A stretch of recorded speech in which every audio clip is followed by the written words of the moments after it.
Public Safety Committee hearing will come to order, please. Madam Clerk, would you please call the roll? Alderman Boyd. Alderman Ornowitz. Present. Alderwoman Hubbard. Present. Alderwoman Howard. Present. Alderman Muhammad. Alderwoman Boyd. Alderwoman Clark Hubbard. Present. Chairman Vaccaro. Present. 5 present, you have quorum. Okay.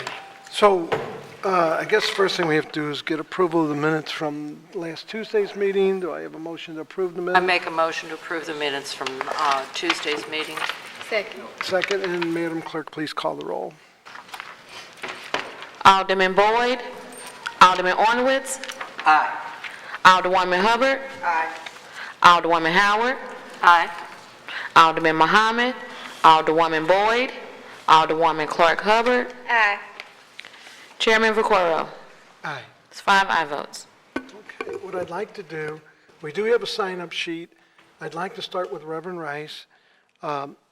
What the object of this meeting is, how do we help as a group and how do we help as a committee? I appreciate the committee members that are here. I also want to acknowledge Alderman Artemowitz, who is the head of the Health Committee, who also said that he will help, and we're going to work together to figure out how do we deal with this. I will say that, and it kind of really upset me, yesterday I got a call from somebody claiming to be a representative of downtown who told me, you will be very unpopular. His attitude toward the homeless is, we should not be helping them. We've done plenty. We spend too much money on the homeless. And if we make it easy on them, they'll stay. And his attitude was, we need to be making it harder on the homeless so that they will find somewhere else to go. I had suggested in a joking but mean way that, hey, well, maybe we close all the shelters and if they die, you'll be happy. I know that I was being facetious and mean, but we have to, and again, myself being Christian, I don't always have things that are going to make me very popular. But I do believe we have an obligation to try to figure this out. We can't just keep shifting people from one area to another. We have to figure out how we can truly help. And I have a lot of learning myself to do. My only thing that I did with the homeless was I used to be an adult volunteer sleeping at Peter and Paul. I did used to go out on the night on Larry Rice's with Dick Pikey and Egger, who we used to go out and bring quilts and stuff out. And other than that, I don't have a whole lot of knowledge, and I don't have a whole lot of knowledge on how to help. And that's what we're here for. I want to get educated, and this committee, in fact, you can tell we're all here, we're committed to figure out how we're going to make a difference. We're a committee for 2 years, and our work's going to be very hard, and the people on the committee know it. They wanted to be on this committee. We have people being shot, people sleeping in the streets, and we have an obligation. So anyway, I would ask that, Reverend Rice, why don't you come up and talk to us, explain what your thoughts are. And I know you have people with you, and certainly would like to bring them up. Any member of the committee at any time, you don't have to do anything in any order. If you have a question of any of the speakers, just please jump in. Thank you. First of all, I want to thank you, Alderman Vaccaro, for just the courage that you've demonstrated, and the others of you here, to be willing to welcome another worldview. We have a clashing of worldviews presently. The one being a city official that my associate Ray Redlick, who's with me here today, him and I have 93 years of experience of working among the homeless between the two of us. When you had our experience, and a city official came and talked to us and said, the solution to pollution is dilution. He said, I worked with wastewater management. Well, I need to tell those that have that opinion that we're not talking about human waste, we're not talking about pollution, we're talking about human beings. And so we have a cross-section of the homeless with us today, and I'll be introducing them, standing with them, they'll be expressing themselves, and we'll try to move this hearing forward. But we are facing a crisis, and that crisis is going to continue as long as we see the homeless as pollution to be diluted. The second worldview, the one that's clashing, is that there's many of us that believe that the homeless are made in the image of God. And when Ray and I first got started, there wasn't millions of dollars of federal funds being poured in on city funds. It was being done by the Salvation Army, Red Cross, New Life was doing it. But now so many of those places, Red Cross responds to the emergencies that's out there, but Sunshine Mission, they're being consolidated. What I want to stress is that let the church do its job. I know the people in the mayor's office are doing a commendable job. When they ask what about the city of St. Louis, I say, well, it's better than what I see happening in St. Louis County, what I see what's happening over in Illinois. I know we're dealing with a regional problem, but the reason they're in downtown St. Louis is because of the federal funds they get. They've got daytime programs going on, a lot of things going on, and we can't stop all of that because they are placing people, and the situation would be much worse if the city of St. Louis was not doing what it's doing. But where I have a problem, and why I often conflict with them, is because they can't solve the problem themselves. Let's stop marginalizing the church. Let's stop marginalizing people of faith. Now you step back and look at this particular project, and you'll see that each passing year, the people of faith are being pushed out further and further. I don't know if you know this, Mr. Chairman or Alderman, but Karen House is closing. And now they're begging for groups to come and take over their house and continue their ministry. We have that application. But we couldn't do that because as soon as we did or somebody come in, there would be the strict code enforcement that we've experienced at 1411 Locust. And if you have not gotten the book Through the Fire, please, we have copies here for you. Someone said, when are you going to fix up your building and let the homeless back in? We've been trying to do that. We've had 8 different architectural designs submitted. We were approved by the city board that approves this, but then neighbors sued, and they went to the Board of Building Appeals. They decided with the neighbors, and so we're back to square one, but we're still moving forward. There is no other alternative. I have a vision of something like we have in San Antonio, Texas, where Haven of Hope exists, where the homeless walk in off the street, and they provide emergency shelter, and agencies are working together. They're on a 20-acre patch of ground. I wish we could just get 10 acres to do something like this with a state-of-an-art facility and really work, because we have to break the cycle of homelessness. Now, I'm going to be quickly meeting some of the people, keep my comments short, but answering questions, and I'm going to have them just come up as quickly as they can. Shireen is in the wheelchair. Shireen, you can come out. It's hard to, I'll get the mic down here somehow, but I'll express it for you. We can just move it to the lower. All right. Shireen, we met Shireen, is that Charlene? Okay, that's why you come up. She's got bug bites all over her. She worked with Pastor Ray's, met her in the park. I met her. If you come on Friday mornings, you see all the homeless outside. That's where we see her, but that's okay. You sign in and just go ahead and say a few words. We'll try to move this forward. I just want to basically say that, a lot of the stereotypes or the reputations of everyone that, thinks it sees the homeless people, and everyone that's homeless is not criminals or not drug addicts. There's situations that happen in people's lives that end up bringing them to these situations, and it's hard for people to relate or understand if they haven't experienced any of this type of living. And instead of trying to herd, I think that's what's going on. They're trying to herd them all to one spot. And not that, if you just move the problem around, it's still a problem. If you don't do something to accommodate or help these people, then you're going to have the problem. And it's going to get bigger and bigger and bigger. And it's sad to me personally when you have more animal shelters than you do human shelters in the city. It's just sad.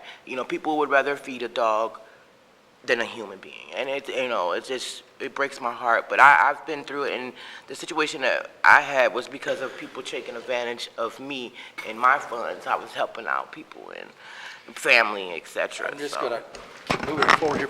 But I want to just show you, so you can respond to the people that call you from downtown St. Louis. We put her in a hotel for 30 days, gave her time to get settled, and I think now she's moving forward. She got somebody else that's keeping her in the hotel. I got another month. I'm paying. It's getting paid today, another month for me to be there. And I am truly grateful because my health, everything was just at risk being out. I was sleeping right across the street at City Hall Park right there. and I was getting bit up by spiders, mosquitoes, etc.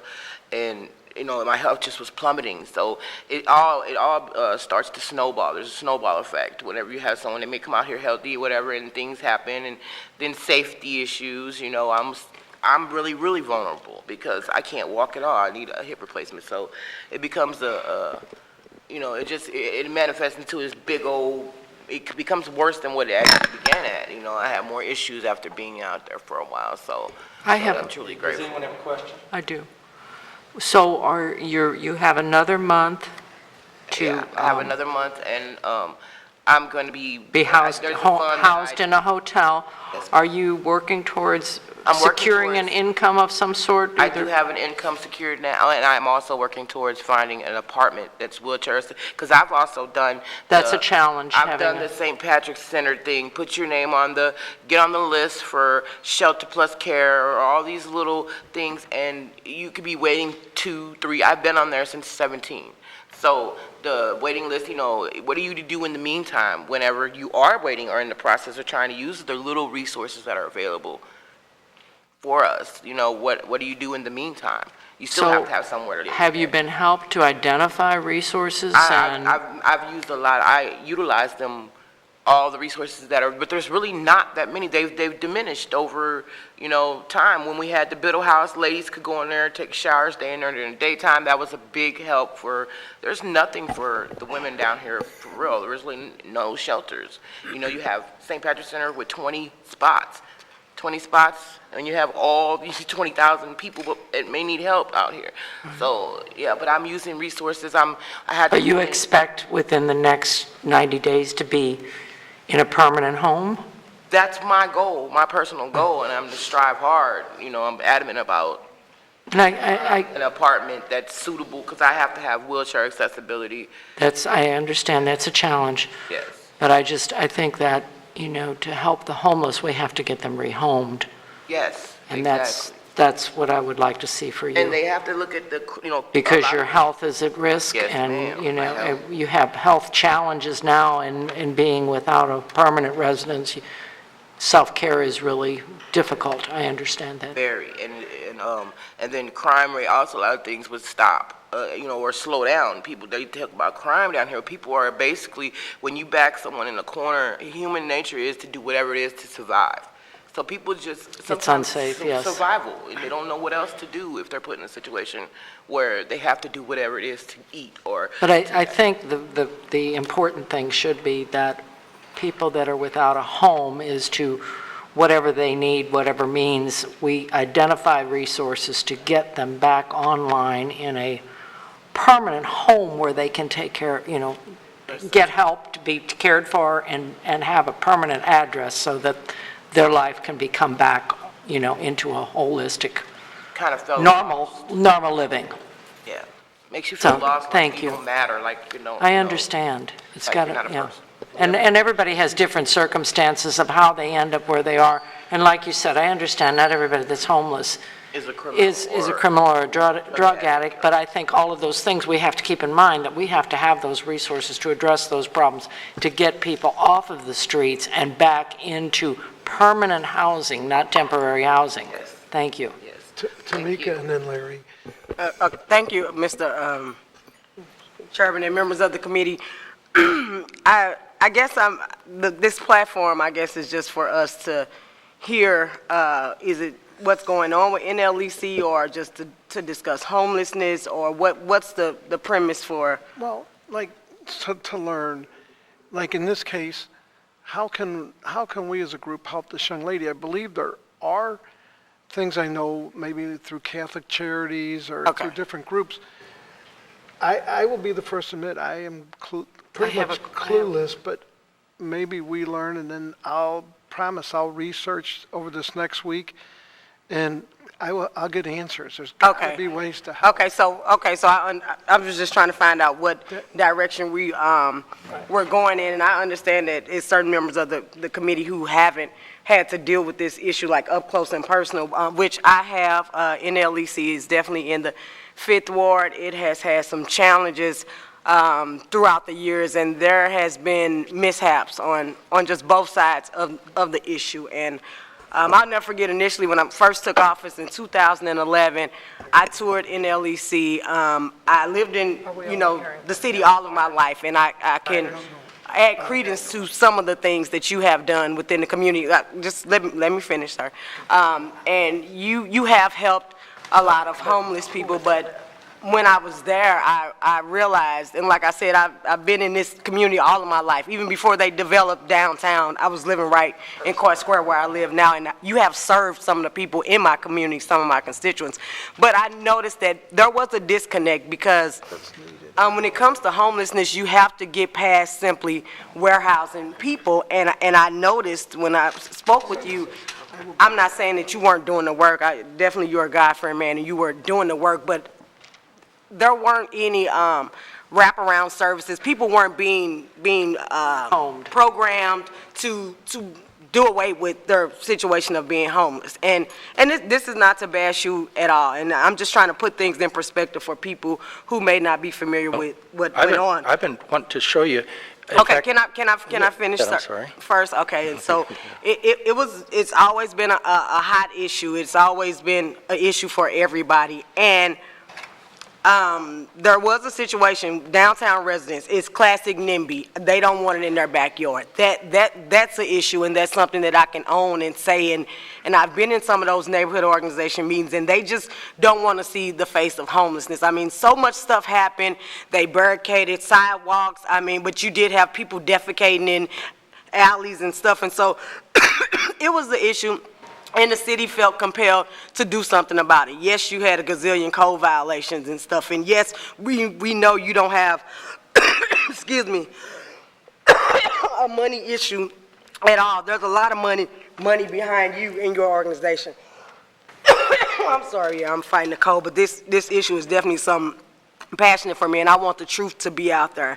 And so this was the past administration. This was not the current administration, and there were some things that could have been done differently on both sides, but there was a lot of pressure, political pressure, from downtown regarding homelessness. People did not want to see it, and I had an issue with that because it's something that we do have to address, but we have to keep things in perspective and understand that the city is trying to address this problem all by itself. Our neighboring counties are not helping us, and so we shouldn't be trying to take on the entire issue of homelessness in the region, and that's what's happening. So there's been a disconnect there, and there's been a lack of resources. There's been a situation where St. Louis County and other neighboring states have not kicked in. We have this reputation in St. Louis that, okay, homelessness is acceptable, and it's kind of crazy because we have this reputation that we actually take care of our homeless population. And so we get a lot of people,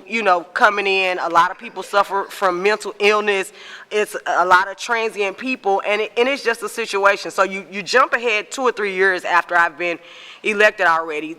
The past administration, they knew that you needed to do something to change the situation, but they succumbed to the pressure of downtown residents who did not want to see the face of homelessness when they walked out of their lofts and stuff like that. And so what did they do? They said we had to do something, so they came up with this Biddle House idea, which the city had no business trying to be the gatekeeper for homelessness. They pushed that in my backyard, in my community, in one of the most impoverished communities in the city, the worst zip code in the state in regards to life expectancy, infant mortality rate, high blood pressure, hypertension. They created a drug corridor right at McDonald's, at Biddle House. It was so bad when the second round came around, nobody wanted the RFP because the city had no business jumping into the issue of homelessness in that manner, trying to close you and figure it out on their own. I'm not done, sir. Okay. And so that has been an issue. And then they came and they changed things a little bit, but it was such an issue. We have an abandoned school in my ward, Car School. Homeless people began to live in that building. It set it on fire 1,000 times. I live right across the street from that school. The homeless population had infiltrated themselves so much into that neighborhood. They were breaking in apartments that were vacant.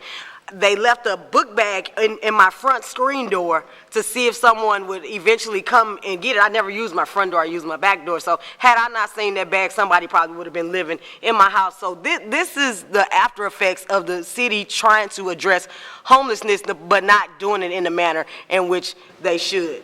And so when I hear that, okay, there's all these pending lawsuits, you know, people have the money to go the distance with you and sue and go back and forth, and there's a small faction of people downtown who are infatuated with keeping Larry Rice closed, that's a problem. There's ordinances that have popped online where they don't want you handing out food downtown, but a stone's throw away in my ward in Loretta Hall Park, there's an organization that comes every Thursday. You know what? They feed the homeless, and we let them do what they do, and they disperse. We have Gateway 180 in my ward as well. We have Sunshine. We have this homeless corridor already, and then the city just pushed Biddle House into my ward and just further played it. You know, they pushed it north of Delmore, and it was an issue. So where are we now? You're probably going to open back up. Well, I'm not finished, sir. Oh, okay. Where we're now, we're probably going to open back up or whatever, but I think it's incumbent upon you to do some things differently. I'm not finished.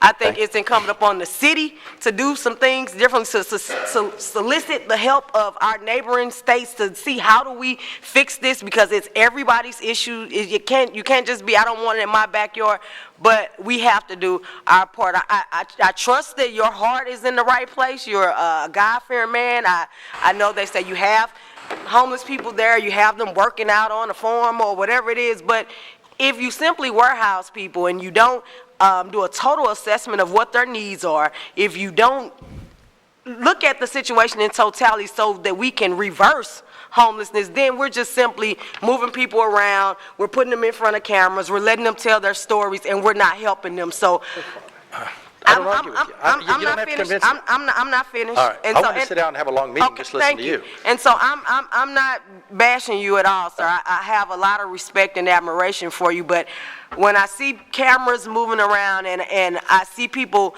you know, trying to blow things up, we've been blowing things up for a gazillion years, and still we have these problems, and we have our most vulnerable population of constituents who aren't being helped. So it's my hope that you will do the right part. I'm definitely going to try to do the right part, and that the city will do the right part to address this issue, because it's not just the issue for you, it's an issue for everybody. And I'm sorry, sir, if I took up too much time. I've been wanting to meet with you for a year. I asked Scott to get a hold of you, Ray, so if you set up a time, we'll discuss this further. I agree with everything you've said. I think if you will let me get through these people here, you're going to see how we're trying to achieve the same goals you are. Right now, we're just trying to get 1411 Locust open as a day shelter. We're setting up safe houses for the women. Could the couple come up here with me for a minute? I have Jesse, bring your wife up here. They're living in the park right now, and we're trying to do, she had another question. Larry Arnowitz wanted to speak. I'm sorry. So I want to make sure that the committee asks the questions, you know, of whoever they want to ask. So, Larry, I'm sorry, you're up. No, you're fine. Thank you, Reverend Rice. So I'm glad that you acknowledge that it isn't just a St. Louis problem, it's a regional problem. That's a regional problem. But when you get cameras and news reporters who say, what is St. Louis going to do, I wish they would go to St. Charles, St. Louis County, Illinois, and ask them how they're going to help out. I mean, let's all be honest. We can't do it by ourselves. Can I tell you how we could do this? And I mentioned it to the last administration, I didn't go anywhere. How we got this going in the city of St. Louis is we got homeless people. We filed a lawsuit against Vince Schimmel and administration because there's an old law in the books that say each county must take care of its own homeless. So then Vince Schimmel, through the negotiations, which we gratefully did, started a lot of these programs, and it got going. We need to do the same thing. I told the city, let's do a joint lawsuit against St. Louis County, Jefferson County, St. Charles County, get each county to take care of their own. And I've testified in front of St. Louis County, and again, I commend your chairman here. I wish St. Louis County would have the same kind of hearings. It is a regional problem. Walk to Jeff City, stopping in each county. But what we need to do is, what the Board of Aldermen could do is, instead of just leaving it to the mayor's office, step back and say, well, how can we come up with some kind of legislation that's going to encourage churches to start doing more and not make it harder for them. But this family's living in a park right now. I mean, they're out there surviving. They get up at 5 in the morning, get the kids ready for school. We're trying to get them into an apartment. And yes, you're right, it's a regional problem. Now, You would have to come up here. We want to stay in some sort of an order, please. So, and you're welcome to come up and talk. Let's try and keep it orderly, okay? Besides, if you're talking from back there, the cameras can't hear you, we can't hear you. And, Larry, was that all you had? But, no, and I'm glad you recognize it. I mean, so I know we have the Biddle House in the St. Patrick Center. Is the brought up- St. Patrick Center closed or? No, it's open, but most of the people, if you go at night, you'll find them sleeping outside Right. the St. Patrick's Center. Right. The way the programs are set up, those that get federal funds, they have great programs, Right. 8 to 5, and they're sleeping outside at night. Biddle House, as the lady indicated, when they closed the day center, and that's what we want to reopen, is first the day center, there's no place for them to go during the day. Right, because I know they have to be out like at 6 in the morning or something. I think, But, can I say something? Just 1 minute and then Okay, I'll be done. I just wanted to And then, add to that. Mr. Rice, Reverend Rice, do we still have the place west from where your building is on Locust, Salvation Army Center? That was at 3010 Washington. That's been closed. They do wonderful long-term programs, which is great. The big problem is this family I indicate is getting first and last month's rent, and they keep living out on the streets while we try to raise that Right. because there's no place for them to go during the day. Okay. But 3010 Washington's closed. A lot of places are Yeah. closed. It's just there's a world of difference between what you hear often in the media and what those working with homeless services say, and the reality of what's happening on the street. And this is one of the first platforms we've had an opportunity to just let the people come to you, and that's all I want to do today is let the people speak. And I get it and I appreciate it. Thank you. Yeah. I have one more question. Are there any other homeless service providers in the room? Are Yes. we only listening to Mr. Rice? No, I Okay. told you that there are other people. Okay. And so she'd asked me, and I said yes, although I don't know the names of all the groups. And I said, we have no problem getting other people in, and I'd be happy to I would call in like to hear anybody. from how they provide. I'm just trying to bring the Yes. homeless up to first Okay. introduce you to the problem, and then the providers are going to come up telling you what's done, and what's needed, Mr. Rice, how we we can are all come well together. aware of the homeless problem. Well, It's in everybody's so- area. so- Okay, thank you. I would like to say, Tamika, I agree, and what I'm hoping comes out of this committee is, this isn't going to be an overnight, but, a few meetings and we talk together. We talk with Reverend Rice, we talk with providers, Catholic Charities, and whoever, and we try to, and I'm not opposed to doing a resolution to send to the governor and to send to Sam Page out in the county, saying that they need to step in. In fact, I'll start a resolution. I'll sit down next week, we'll do a resolution asking them to join in, helping us with this. I'm not saying we need to push homeless people from one area to another. I can tell you, if we had people in our neighborhood, which we do, we have some that sleep in the park, and I do get complaints. So I would hope that at the end of all this, we can figure out a way to maybe lessen the amount of homeless, hopefully help the homeless people, and I think it would be good for us because at one time, I'm pretty sure we still do, I just don't know that person's name. There's someone in room 200 that's responsible for the homeless situation. social Yeah, services. we have a person, I can't think of the name right now. And Her so name right I now. think it would be good to have them come before the committee and give us an update on what the strategy is as far as addressing homelessness. And I know in the past, the administration, they have reached out to other people. I mean, when leadership changes, maybe the relationship will be different, or it's probably a little bit better now. We just got a new county executive, so we don't know what their strategy is, but I think everybody needs to get in the room together and see how we can. I have plans. I noticed the governor's in town, and he's talking to everybody on the planet except us, About crime. about crime. That's a concern. I plan on sending something out to the government. We are the Public Safety Committee. Larry's the head of the Health Committee. And, I am glad that our city has a heart. I do think that we need to reach outside the area. And I agree with what you're saying.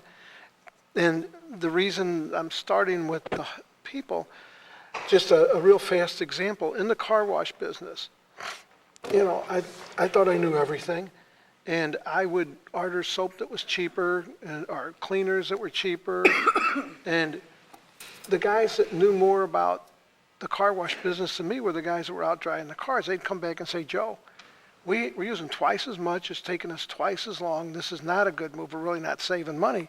So you got to listen to, your employees, and in this case, the most affected, because unless I know that these people are living in the park, I assume they're in the park, I don't know them, but unless I know what the problem is, that's why I asked Reverend Rice to come in, speak, so at least and you have a better understanding, again, in my neighborhood, I don't, but I'd like to get a good understanding, and then once I know what we're up against, then we need to bring other people in, and we need to start working on solutions. We need to do resolutions, we could do ordinances. There's a lot of stuff we can do, but not having any clue on what to do. And I totally understand. I know you have a clue. I can tell you I don't. But until we get a really good understanding, or at least I get a good understanding, and we work together as a committee, we will make a difference. I promise. We'll work hard to make a difference. And I plan on listening. I mean, it's same with crime. Even though we're getting break-ins and stuff in our neighborhood, I don't have the same crime. That's why this committee that we have is diverse, and I love the way this committee's put together. We have different views of different sections of the city and different problems. Again, I'm extremely blessed. I don't have the issues that everybody else has. But that's what my goal today is. We're not going to walk out of here today with, now we know how to fix it, but we'll know what we're up against, or at least I'll know. Anyway, but I did want to let you know, and I appreciate your comments. Anyone else? No. Okay, I'm trying to move it as quick as we can here. And again, I think I can't help but commend him. We can talk about the homeless, and all of us that work with them can, but all I'm trying to do is just give the individuals who are affected by this a day-to-day opportunity to speak. So they live on the park. How do you survive? How do you get the kids ready? Tell them. Come on up. First of all, say God bless you all, and thanks for this time y'all spent for us, I'm worried about the safety for our kids, because we've been out there sleeping in the park for like a year, and, it's kind of hard getting them up, but, when you get them, lay them down, and then you got to wait, and you have to think about, make sure this person don't mess with my daughter, or my son while we sleeping out here, it's real hard out here for us all, and we have an opportunity, y'all gave us an opportunity to talk here, and my wife right here, it's just hard getting them ready, sometimes you got to go, like down here at the metro station, have them washed up and everything, so they can get ready for school, and we just trying to get some help for, I'm just thinking about the safety of our kids. I'm not worried about me, I'm just worried about the kids right now, and my wife and her two, they're 5 and 6 years old, and we took them to school this morning, so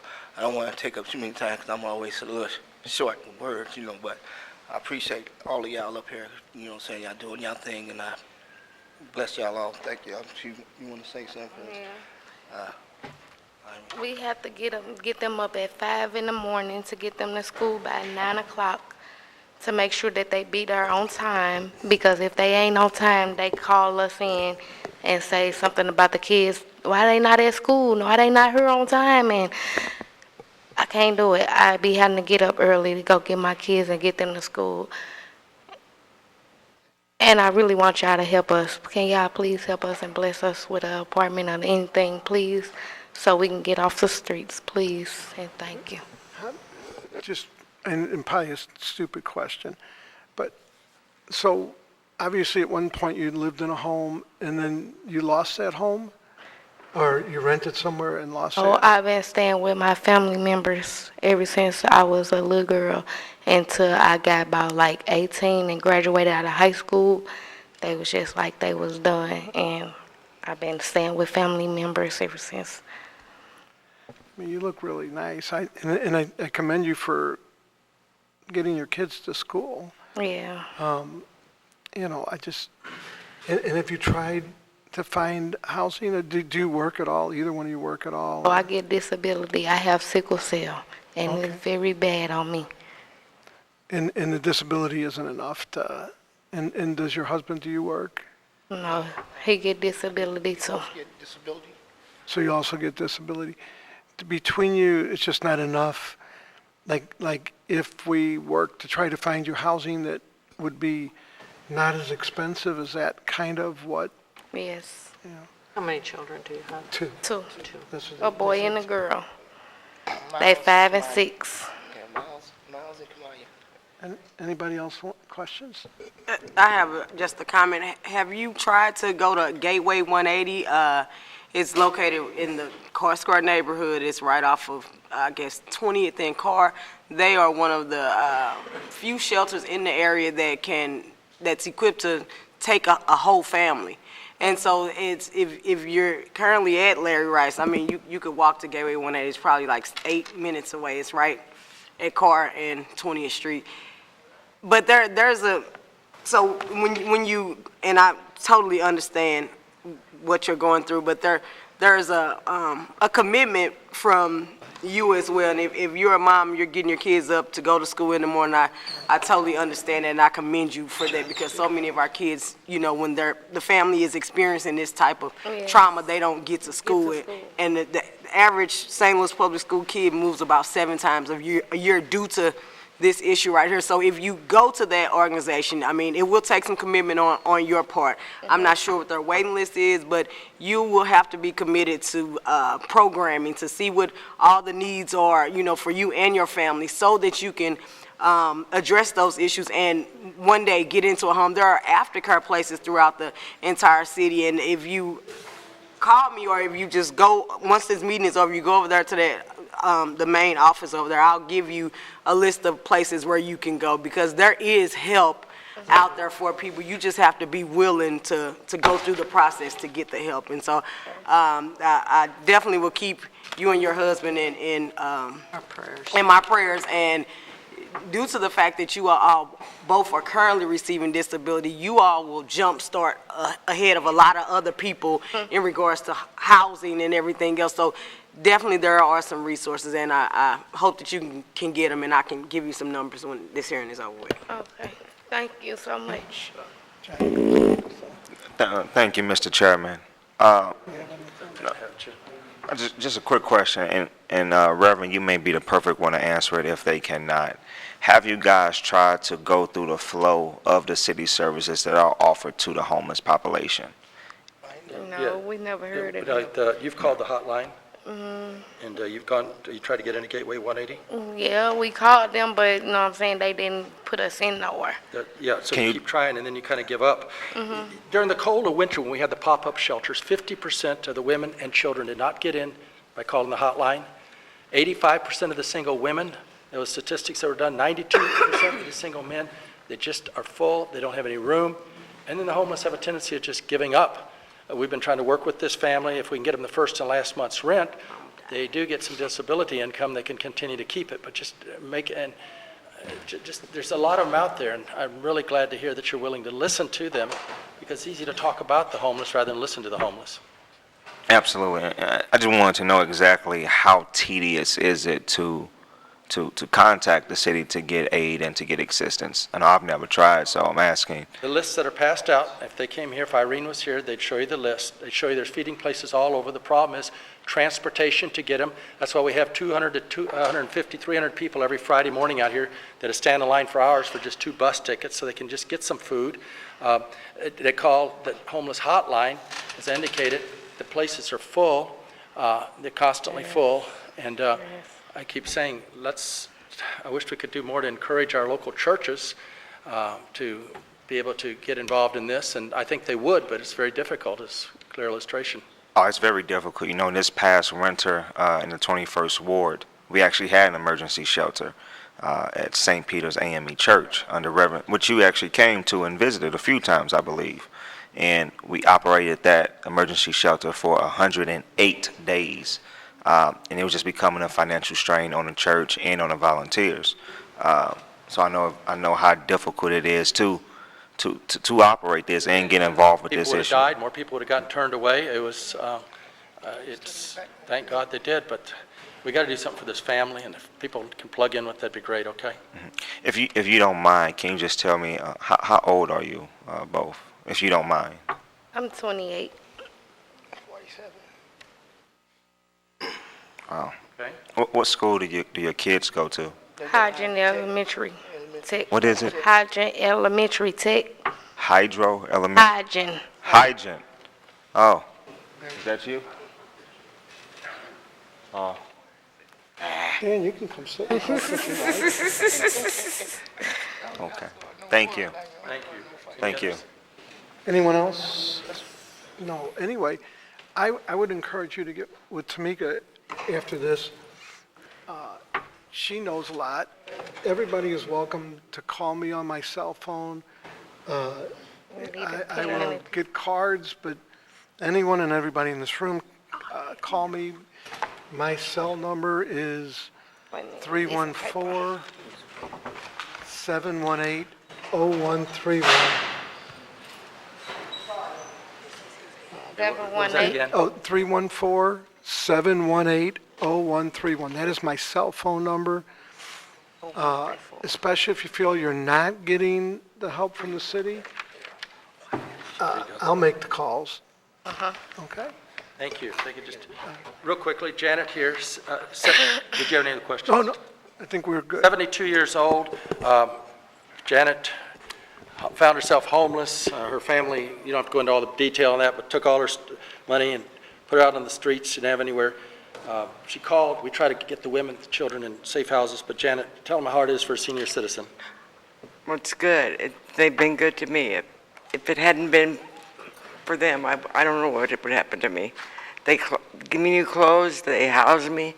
The women there take care of me. They help. So you're getting help right now. You're in a home or at least somewhere helping you right now? I'm sorry, I can't hear you. So are you somewhere getting help right now? Get services. Have you tried other places? Yes, and this was the only place that would help. That was my last name on the list that the police department of Hazelwood gave me, was that one. And they're the ones that come out the next day on a Saturday and picked me up about 1 in the afternoon and took me to shelter. So you were like from the Hazelwood area? Yes. And the police basically recommended Larry Rice's place as a place to go, because I assume Hazelwood has no help, which that's what. It's a regional Timmy goes problem. to- There's nothing out in St. Louis County. And so, but you are getting help right now through Larry Rice. There's social workers starting to make some. Yeah, I got my name on a list for my apartment of seniors over like on West Florissant, and I'm just waiting now. Okay. Does anyone have questions? I think we're okay, and God bless. Thank you for. Without his help and their help, I'd be stuck. No. They take me everywhere I need to go. They get my driver's license back, everything back that was stolen from me, from my family. See, and that happens a lot, and I understand that. Sad. And that's horrible, but again, I am glad that you're getting help.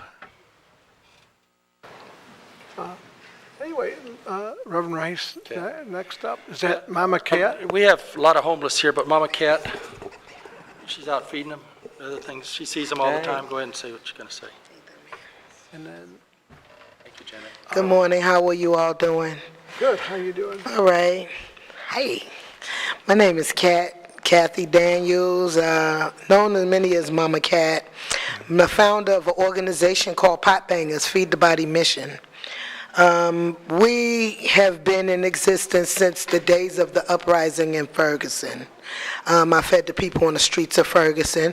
I work with families that lose their young ones to violence, and I'm always out here with my unhoused family. I've done a number of actions to try to call attention to the issues that our people are facing on the street. There's many issues that bring people to the streets of St. Louis as well as around the country.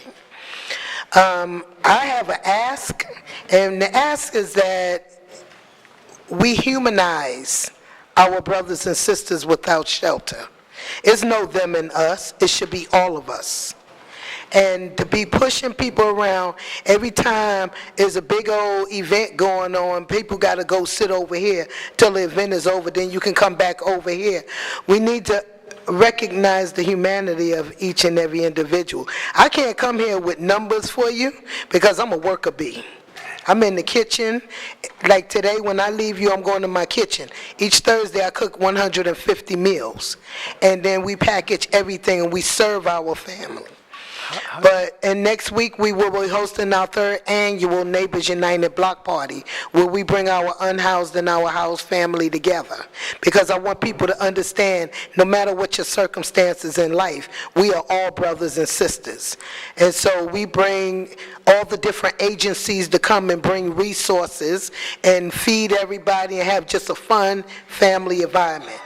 But I just feel like it's not enough coming from the city. It's not enough coming. And so when do we begin to, like, bring the village in? You understand what I'm saying? I do. I get frustrated. In 1989, I was homeless myself with 3 children on the West Coast, and I'm from the East Coast. And I know what the degradation was of being out there on the street, and I worked every day. So that is many situations.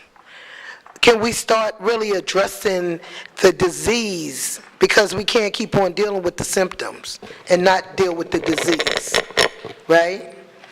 You understand what I'm saying, sir? No, I agree. I know that Shamika has questions. No, I don't have a question. She can finish and then I'll. Okay.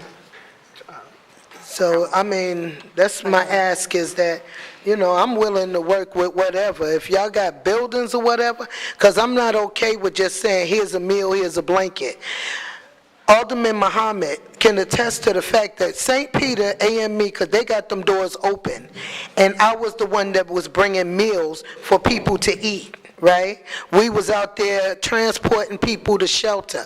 Reverend Mike opened up Destiny Family Church, and who else was open? It was different churches that opened. But we have to stop depending on that emergency situation. We need something in place, so we will have a better footing. I'm looking for a miracle today. I'm looking for a miracle because I don't want to see not one more person die because the weather just got to be too much, and I've seen enough of it. So, yeah, my feelings is involved. I did an action called Let 'Em Eat Cake in 2015, where we marched from the old courthouse, and when we got to City Hall, the gates closed on us. We did an action called Sleep Out to speak out against homelessness, where we camped out across the street from Reverend Rice's December 23rd, 2016. Yeah, I had just had my knee replaced. And we did a day of second lines where we marched through the streets of St. Louis with a brass band and marched right here to the steps of City Hall to bury the bigotry of homelessness. We did all of that, right? And the gates was closed again. So when somebody called and said, your picture's outside the mayor office, I say, finally, I'm inside.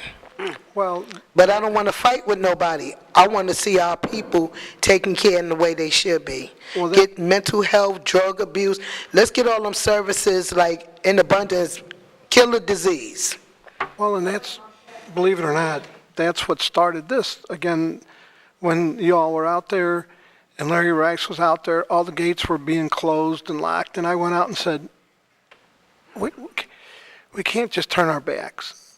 And you're right, whether it's treating mental illness, whether it's treating just homelessness, I think all of us are probably about 1 or 2 paychecks away from being homeless. A situation. I don't think that, again, I've been very blessed, but I know people even in my neighborhood, you miss 1 or 2 house payments, and, there's been homes foreclosed, and, homelessness isn't anything anybody wants. Some people argue that some people want to be homeless. And I would say that's probably someone with a deeper mental issue. Mm-hmm. But I do think the majority want help. And I'm sorry. Mama Cat, thank you for being here. And, you know that I'm new to this, but you were one of the first people that I met, in the streets, so I can attest that you are doing the work. I'm standing with you for a miracle, but I want to know on the way to that miracle, how can people help you right now today? Where do you accept donations or? Yes. So we accept donations at our website and the PayPal. You can go to www.potbangers.org, and our PayPal is potbangersstl@gmail.com. We had a house that was donated to us. It was in another city in the county, in the city of Pine Lawn. So we were working on trying to get that house up and running. Somebody stole the pipes, so we working on that. But we'll be able to take 8 women off the street. So that is 8 women less that's on the streets of St. Louis. Like I said, I'll give you a blanket and I'll give you a meal, but I'm not okay with that being the end game. So, whatever that look like, if y'all willing to work with me, I'm willing to work with you, and let's make it do what it do. I'm that worker bee. Tamika, please. Thank you. I'm glad you told the story, and thank you so much for your compelling testimony, because you are a success story. You've been through some stuff, and you are an example for the people that you are serving, that it can be done. And so it was ironic that you came and spoke, because I've always seen your picture, up on the wall, and I was like, who is this lady? And I think it was like STL Maid or something, and I always wanted to meet you, but I didn't know the whole story. Well, I'm grateful that you finally got inside the building. Yes, So ma'am. that's Thank you. good, and I think when we address homelessness, it takes people like you. It takes us. It takes everybody. I keep saying it, all hands on deck to address the issue. And I think, but in doing that, we have to just educate the public on the process. I know people always lean on us as elected officials and on the city, and they say, do something, do something. We have a budget. It's very limited. I mean, we have the proper things in place, but it just takes a lot to make it trickle down to the people that need it the most. And so as I'm sitting here thinking, I'm glad that we had the opportunity to have this meeting, because you can't assume that everybody knows what's going on or how the process actually works. But I can say this, I know all my colleagues, all of us are committed to addressing homelessness, because we see it every day. I mean, I can't walk out my door without seeing somebody in the park sleep. I mean, this is around the clock. So it's an issue that's near and dear to all of our hearts or whatever, but it's just, there's no magic pill. I mean, it takes commitment on both sides of it. So we're working on it, and once again, I just want to commend you and thank you. And I didn't know your entire story, but I had seen that picture, and I was like, was she in an incubator program, a startup or something? But to hear the real, true story of how you came about, Mama Cat, I'm honored to have met you, and I thank you for your service. Thank you. Thank you so much, you all. And again, next week is our 3rd annual Neighbors United Block Party. This is where we bring our housed and our unhoused family. We got food, we got DJs, we got haircuts. We like for the city of St. Louis. I came here knocking doors last week, and I haven't gotten a response yet. But the county of St. Louis, I live in the county, actually, and so when I call Yusuf Scroggin and say I have a family that's on the cusp of being put on the street, or I have somebody with nowhere to go, he always say, here, let me work on that for you, let me find something for you. And if I could get that same type of response in the city, although I'm not personally a resident, there are many residents who are unhoused in the city of St. Louis that I serve, and I would like to be able to offer that same service to them. So if we can make it happen, I mean, I'll leave my number and whatever so that I could be contacted if, I only been here 7 years in St. Louis, so I'm home. I'm trying to make home work for us all. You have my cell number too, so any other questions? You got my number. These two got my number, but I'll leave my card. I just want to say thank you, and I wish you the best, and I congratulate you for your success. Thank you, ma'am. Thank you. I would think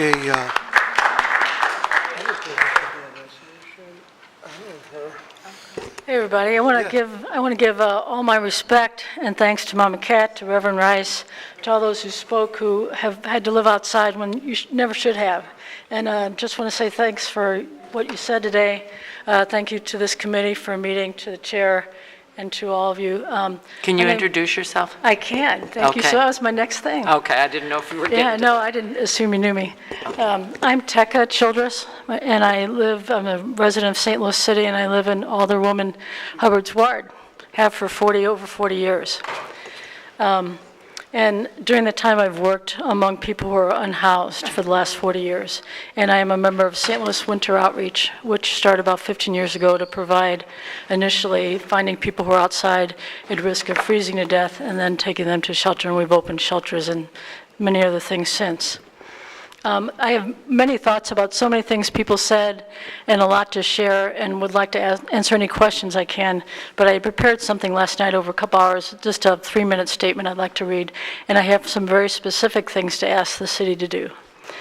The number of unhoused persons, both nationally and locally, has always been a dispute, and it's difficult to determine. From the number of people we housed in winter outreach last year and through other winter shelters, we know for certain that there are hundreds of people living outside in the St. Louis area. This information is borne out by the number of calls received by the hotline each day and those who are turned away. From January to March of this year, the housing hotline turned away 91% of the men who called and 87% of the women. However, it is difficult to get an accurate count of people, especially when they are scattered far and wide.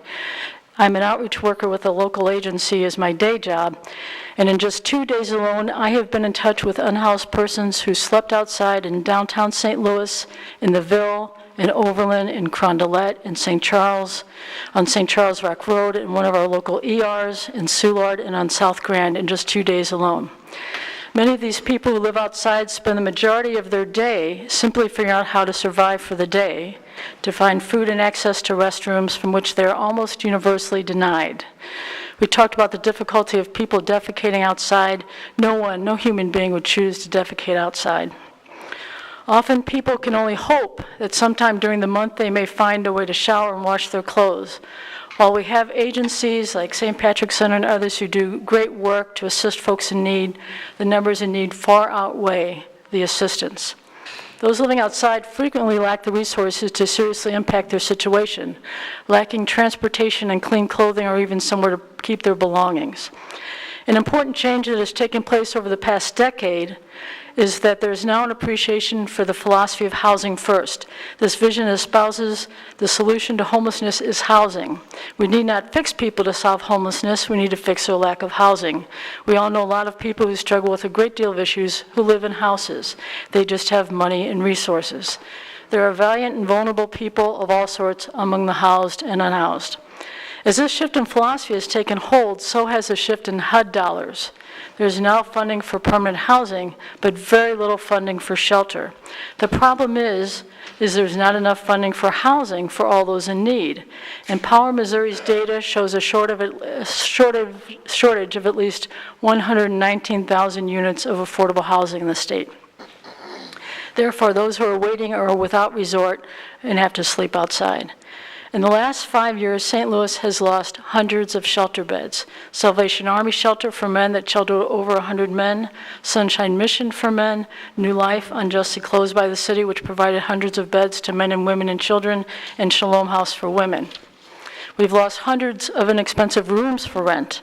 In the 1970s, the YMCA provided 400 rooms for rent that have disappeared along with other similar affordable housing options for those with little resources.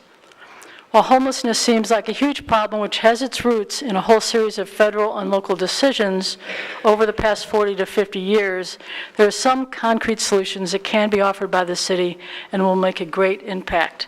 What the city can and should do. Use your influence to have the Board of E&A change city budget priorities. The offices of Human Services and Homeless Services in St. Louis are filled with dedicated people working hard, but their budget is about 0.03% of the city budget. As you know better than me, the largest portion of the city budget goes toward public safety. There is no public safety for city residents when you leave large numbers of them in dire need. The Board of Alders must stop over-subsidizing big developments, but rather include requirement that all city developments provide a small percentage of profit that would go into the Affordable Housing Trust Fund. For years now, the city's been providing excessive TIFs, tax abatement, and infrastructure supports to big developments, from box stores to luxury housing developments. These are bankrupting the city and most certainly benefiting those with wealth and influence over those in poverty. Protect the rights of unhoused persons with the Bill of Rights. It's a human right to use a restroom and have a safe place to sleep. Use funding from budget and tax on developments to provide shelter as well as permanent housing. The city put out an RFP this year to provide night shelter beds using Prop P funds. We greatly welcome this step and ask that the next step be taken to provide persons shelter all year long. One way of providing shelter, and this addresses your issue, Alderwoman Hubbard, I've been very aware for a long time, living in the 5th Ward, and actually being part of sheltering people there, that the north side has always been the area where we've done it. It's been obviously a racist policy and a policy of taking advantage of people in poverty. But one idea we've had is asking that every neighborhood would provide for a small shelter of maybe 15 or 20 people that would be supported by people in the neighborhood, the local businesses, the local churches, landlords, and that in different neighborhoods in the city and county, if we had this kind of way of housing people, we could reintegrate them back into our neighborhoods.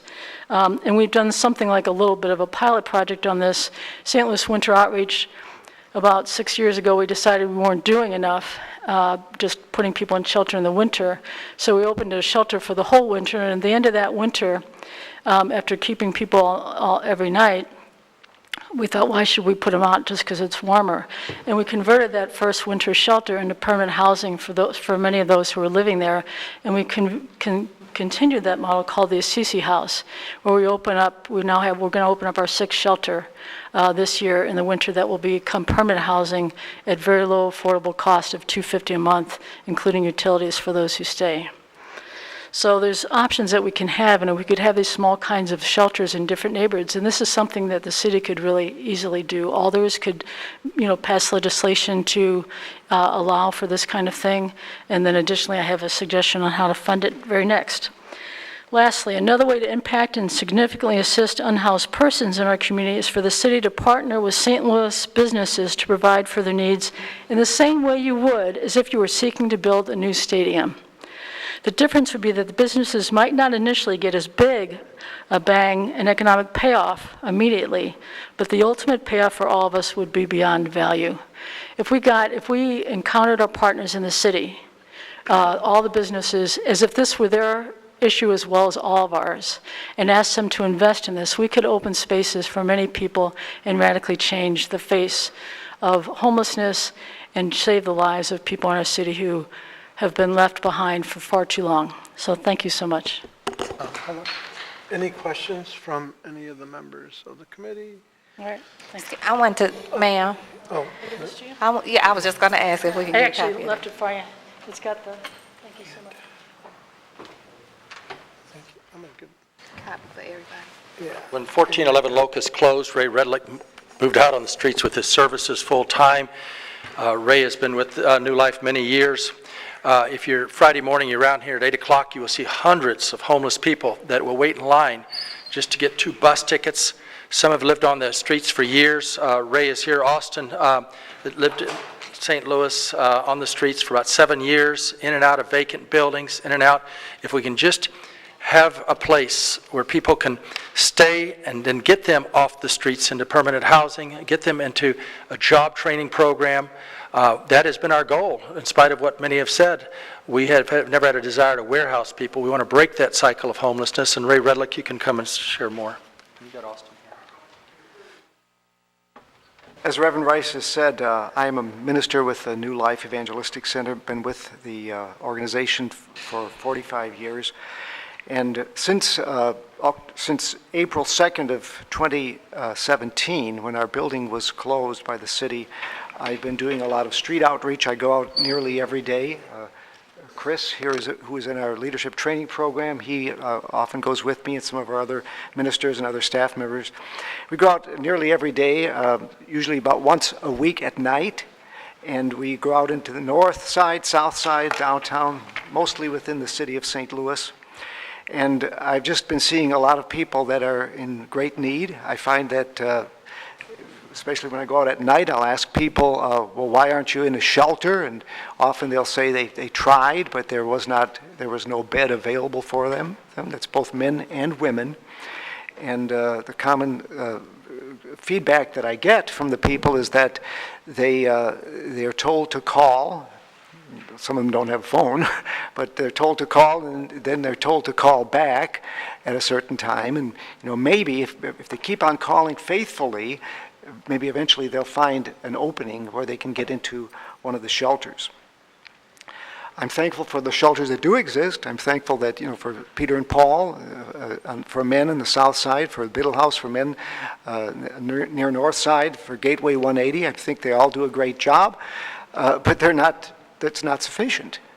And speaking of shelter, I know Reverend Rice mentioned about this, that we need both daytime and nighttime services. The daytime would be helping people find the permanent supportive housing. And the nighttime, of course, is to keep people safe, to keep people off the streets so they're not vulnerable, not going to be raped and robbed and perhaps even killed out on the streets, and not having to freeze to death during the wintertime. So I would say that even with the best permanent supportive housing programs, placement still takes a long time. And we don't have, as Tekka mentioned, we don't currently have the best supportive housing programs, because even those programs are deficient. So in the meantime, then, shelter is needed, sometimes for months, for people before they can get into permanent supportive housing. So it dismays me that in the past 10, 15 years, shelter has become a bad word, and we hear so much derogatory use of the term warehousing. I don't see it as warehousing. If you're providing somebody with a clean, safe place to sleep, warm during the winter and cool during the summer, keeping them from the elements, that's not a bad thing. Of course, it's not enough. Yes, I agree. We need housing for people. We need people to get into homes. But shelters are always an important element. I see it like an emergency room in a hospital. You don't keep people in the emergency room forever, but they need to go there for a period of time initially. So that's what I've been doing, and I brought with me Austin, who is currently in our leadership training program. He was homeless, and I'll let Austin talk a little bit about his experiences. I just got a little bit to say. First off, my name is Austin. I'm 23 years old. I'm part of the New Life program. Before I joined the program, I was homeless in St. Louis, downtown, behind St. Patrick's Center. Yes, St. Patrick's Center is helpful, but it's limited to resources. I was 16 years old when I got kicked out of the house in Illinois. I went on the streets. I stayed in abandoned buildings on the west side and downtown. It was hard to find food, clothes, and people to help. When I met Reverend Ray and Chris, like he said, they were passing out food and stuff like that. They helped me with food. They helped me with transportation. Like every Friday, we do the rallies. I help with that. I see a lot of homeless out there that are struggling and that are talking about that they need resources, and I tell them that they need to join the New Life program. Some of them say they will, and some of them say, well, I'm just used to this street life and stuff like that, but I like to see people that help the homeless, like myself, Ray, Larry, and everybody that helps the homeless, passing out food and all that stuff.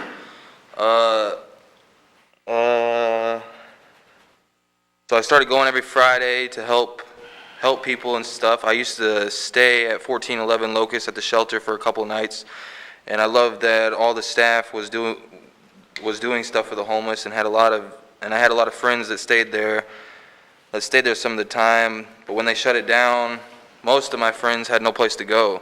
They asked for resources and nobody helped them. They had to stay in the rain, the hot summer, and the cold winter. I pray every night that it opens back up. I just want you guys to know all those years of being homeless, it was hard to find resources, and New Life is a great place to help others and get close to God and stay off the street and help people.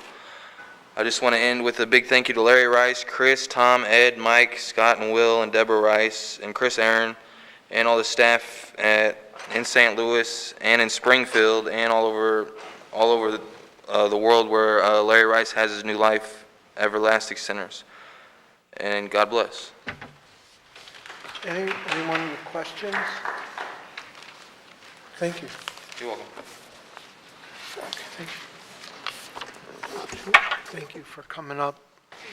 Hi, my name is Laurie Phillips, and I'm currently with St. Patrick's Center. I have been fortunate over the last 12 to 18 months to meet with over half of the Board of Aldermen. Many of you I've met with and talked to about the programs that we provide at St. Patrick's Center, and even some of the committee members. I think I've met with everybody on this committee, even if they're not here. I think I've sat down and met with them. So I greatly appreciate that time. I think it's really important for an opportunity like this for providers to come in and talk to you about the work that we do, but also about some of the challenges we face in the processes that we have. So I agree with what everyone here has said related to under-resourcing and trying to figure out the best way to do it.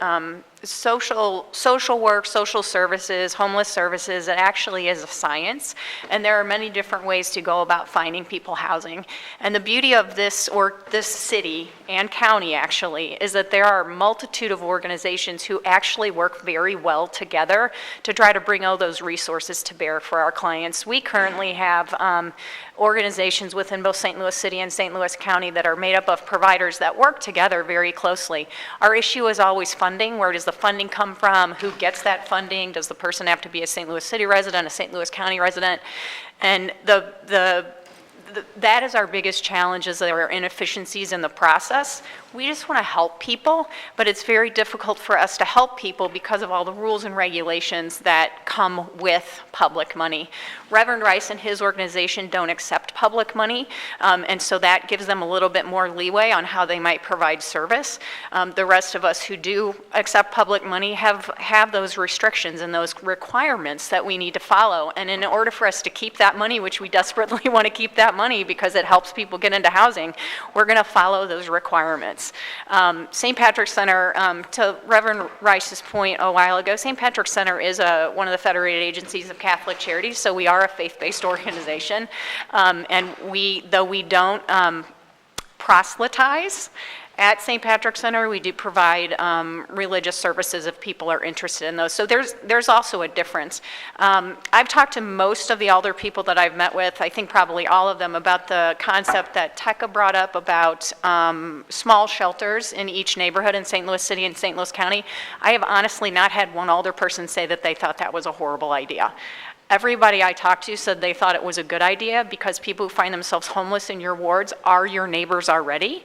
So why don't we provide housing and support services to them in a small shelter environment?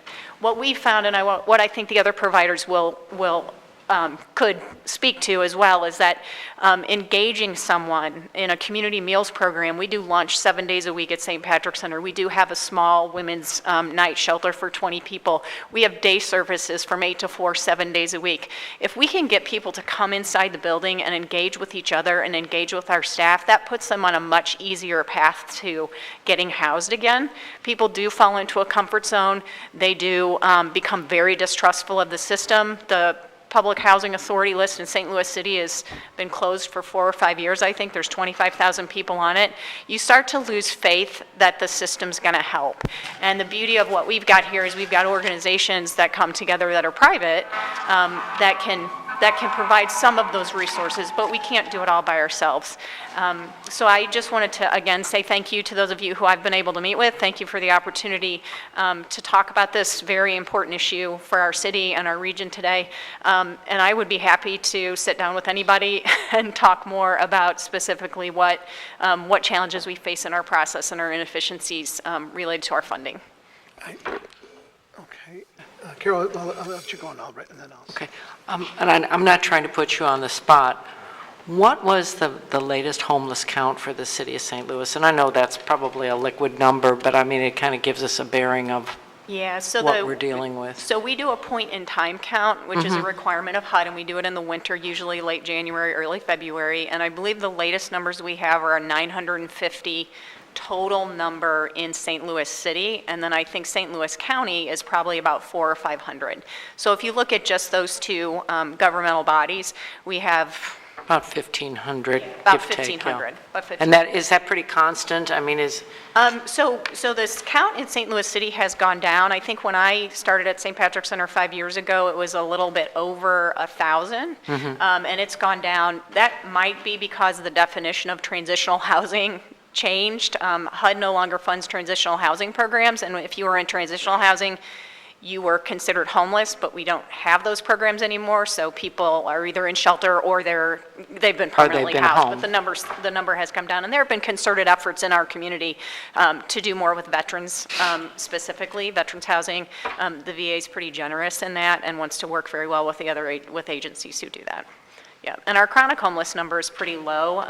If you look at the point in time count, it breaks out people by gender and family And status. how long and chronic and how long. And so our in the city of St. Louis, I think that number's maybe around 150 for people who are chronically homeless. And those are the folks who have the most barriers and are the most difficult to engage. And possibly have other health issues, mental. Yeah, I mean, what brings you to homelessness is complicated, and what gets you housed is complicated.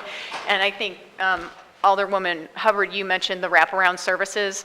You know, there are all kinds of things that we need to address. We do a lot of behavioral health stuff at St. Patrick's Center. We do physical health stuff at St. Patrick's Center. We do job placement. We do resume writing. We do, hard skills and soft skills. There's a lot that goes into it, and it does take a while, but we've been successful with people who engage in the programs. Do you have any stats on your success rate? So in our programs, And I mean, I know you may not, I'm not real good at having numbers in my head, so we're just going through our annual report process right now. So we normally house around 500 people, new housing placements a year, and then we keep between 500 and 1,000 people in housing. And what I mean by keeping them or helping them maintain housing is we provide them rent and utility assistance, and then also wraparound case management services. There's kind of two groups of people. There's the folks who need permanent supportive housing. Permanent supportive housing are people with very high barriers. They're usually going to have some behavioral health issues that need to be addressed, and they're going to need long-term support. So they'll get rental and utility assistance, but then they'll also get these wraparound services for possibly years at a time.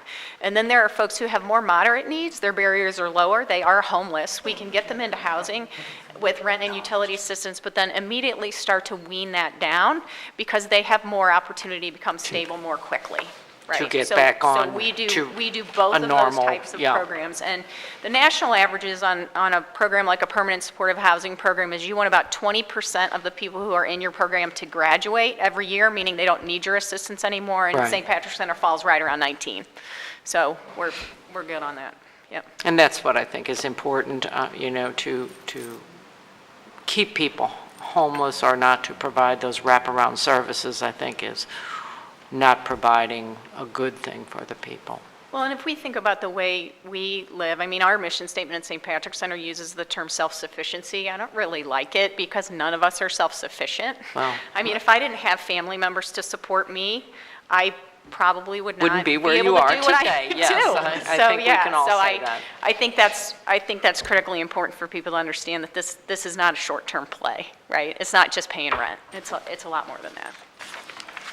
Thank you. And I admire your work. Thank you.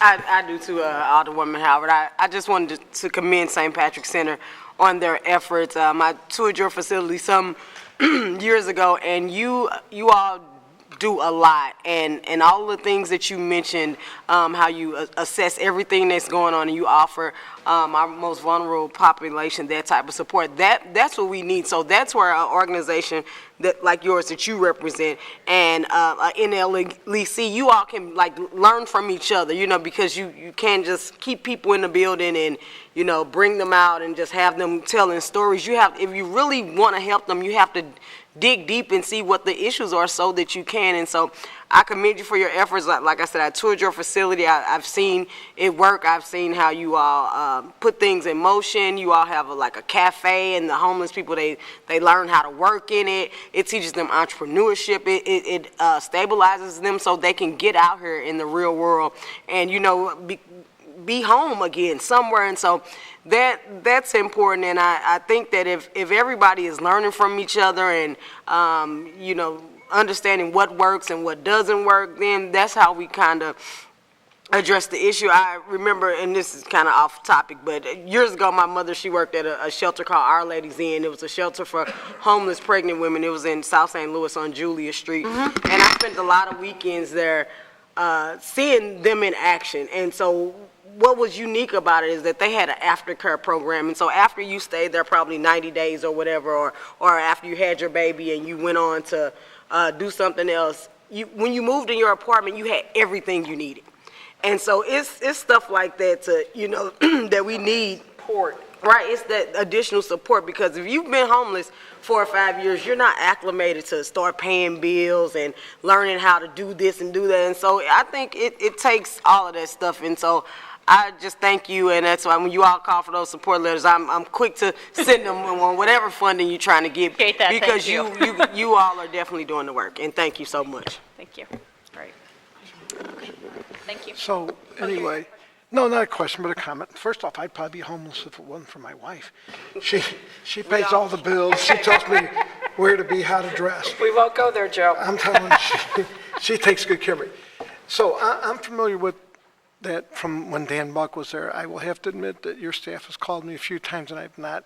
I called you once. Yes, and I have not gone over, and maybe it's because I felt I was very busy, or I felt that I kind of knew the operation from Dan. But call me, and, I will admit I've been bad about coming by.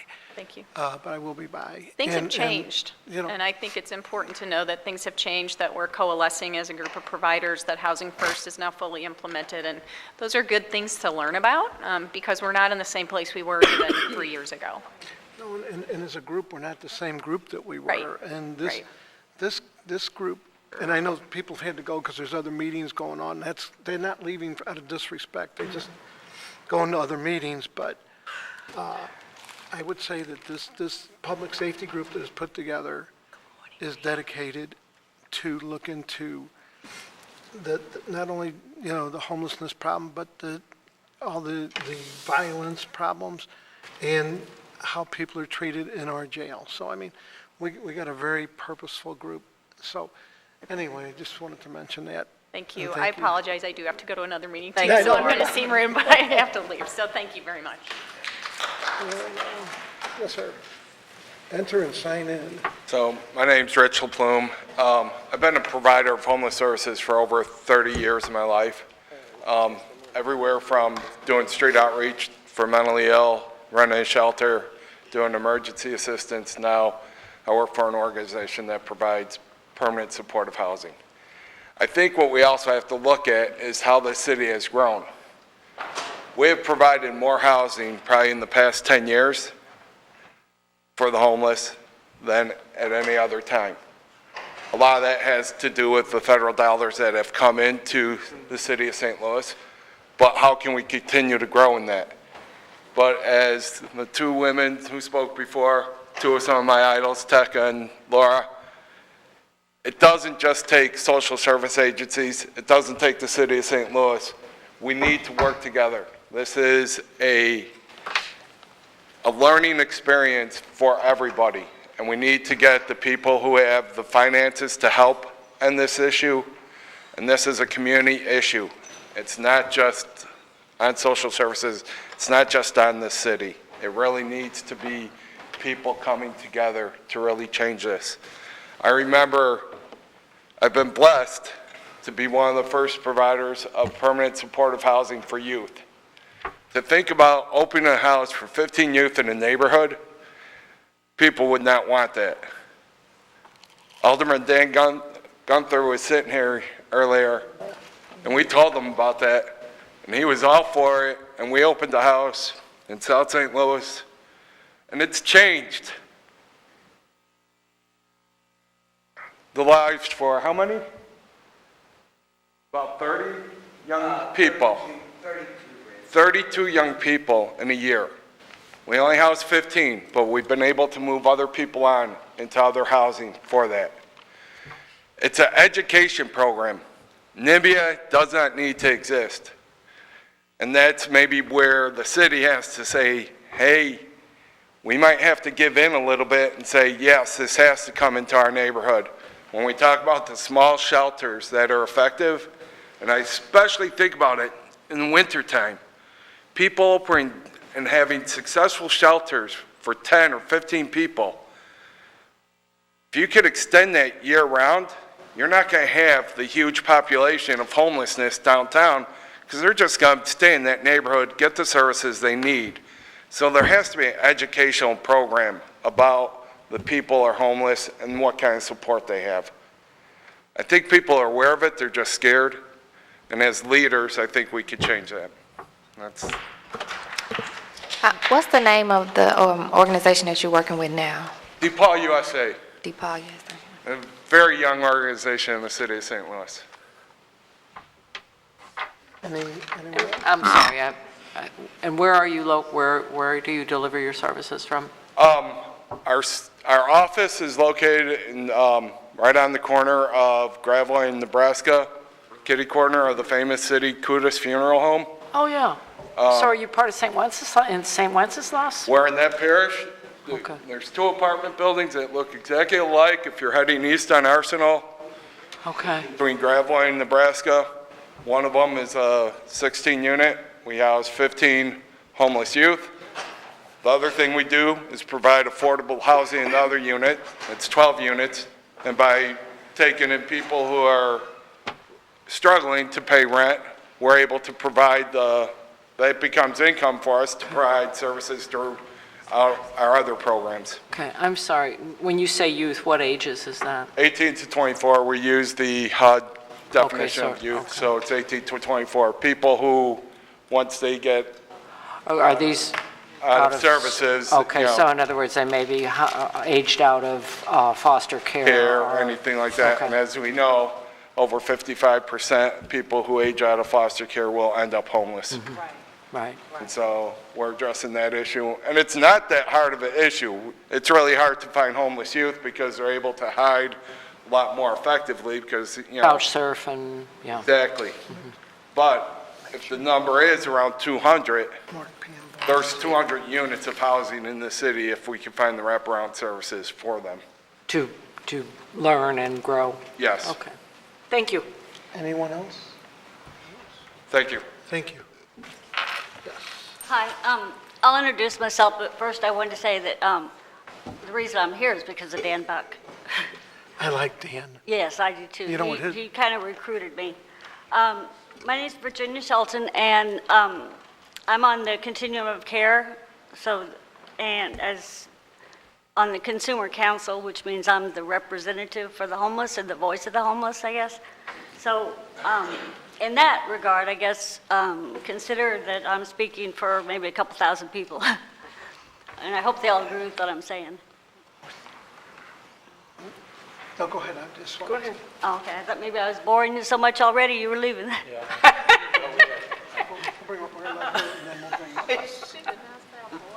And I'm not a good public speaker, so I'm going to read. Oh, you're fine, what I honey. wrote. You're fine. You're doing well. Fine.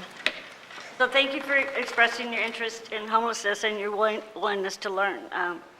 I said I went to COC, and I'm saying this problem can't be solved in a day or even a year because the solution will take a concerted effort of the community. This is a problem that engulfs the fields, all the different fields of mental health, physical health, developmental disability, drug addiction, you know, just all the different fields. So it's not, I mean, there can be specialists in drug addiction, you know, and mental health and all these different ones, but homelessness encompasses so many of them. That's why it's such a complex issue. And that's why it's so hard to solve, and sometimes it's so hard to understand. And then there's different populations of homelessness that each have their own issues. I mean, like, you know, youth, they have their own, seniors have their own, let's see, families, you know, have their own set of issues, veterans, domestic violence, HIV, you know, so, you know, it all just is a lot. And the chronic. So they have different levels of needs. And I mean, some of them just need like a shelter so maybe they lost a job or something, they need a shelter so they can get back on their feet, get housed. Some need maybe just help with rent on utilities, to get into housing. Others need like short-term assistance, like for a year, to help them get housed and stabilized and like that. And then again, there's the people that need the permanent long-term housing, so that, anyway, that right there is like 4 different levels of housing. And then you have all the different problems, and then you have all the different types. So that's why it's so complex. It should be expected that the city provide the solutions, but I feel that the city leaders should have an in-depth understanding of homelessness and provide the leadership in our community. So it's not just, when you study something that you guys vote on or whatever, I mean, I'm sure that you do in-depth analysis of it, and that's kind of what it takes to understand homelessness. We're fortunate that we already have a good start here in the city because we have leaders like you that are interested. The homeless service providers in the city are absolutely amazing.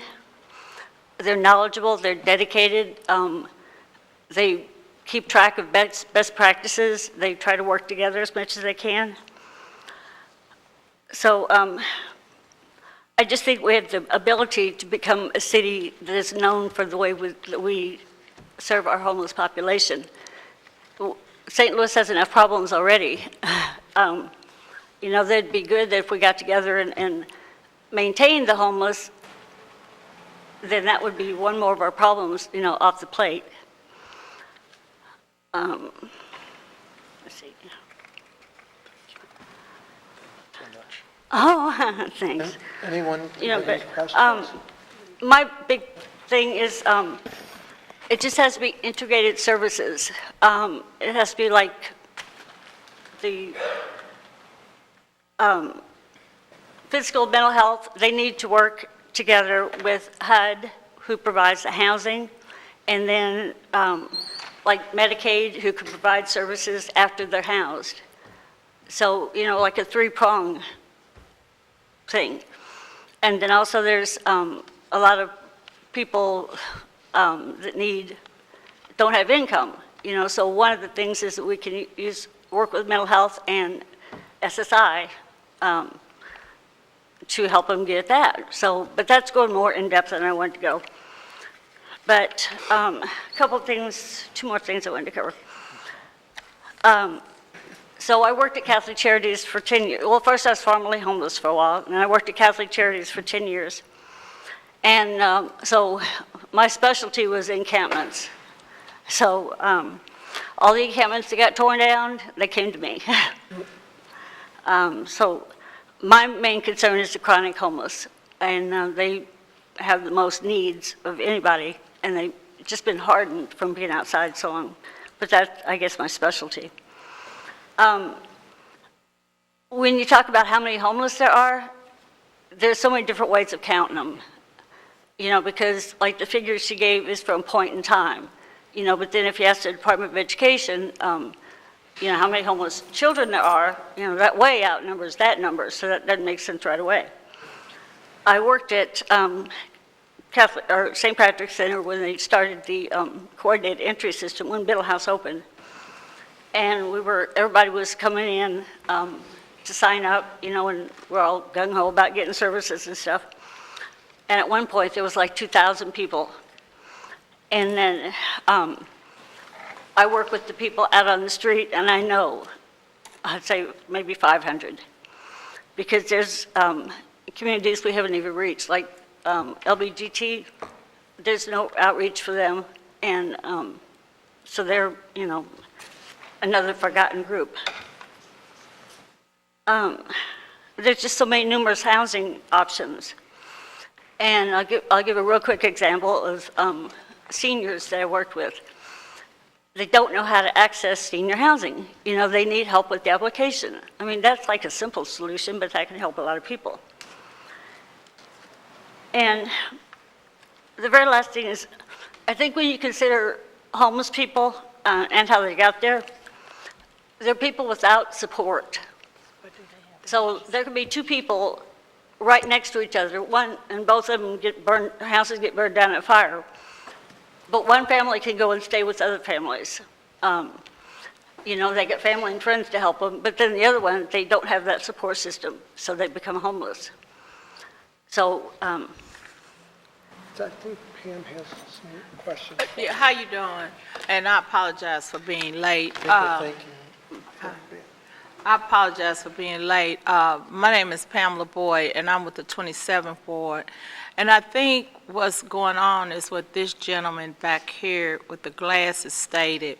yes, The dots are not connecting. exactly. And so awesome. I even had an issue where a church just popped up and started housing homeless people.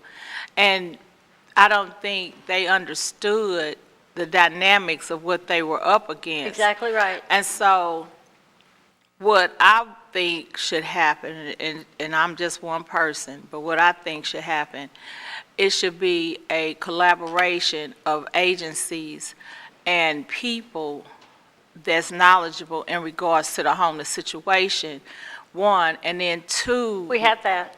Okay, and so it seems like the right hand is not talking to the left hand. And the reason why I'm saying that, because we have people in the ward that are homeless, and my fear is now the winter is going to come and they're going to start setting properties on fire trying to stay warm. And when I met with St. Patrick's Center, I'm trying to get an understanding. So one told me the police, if you call and say it's a homeless, they'll take them somewhere so they can be housed.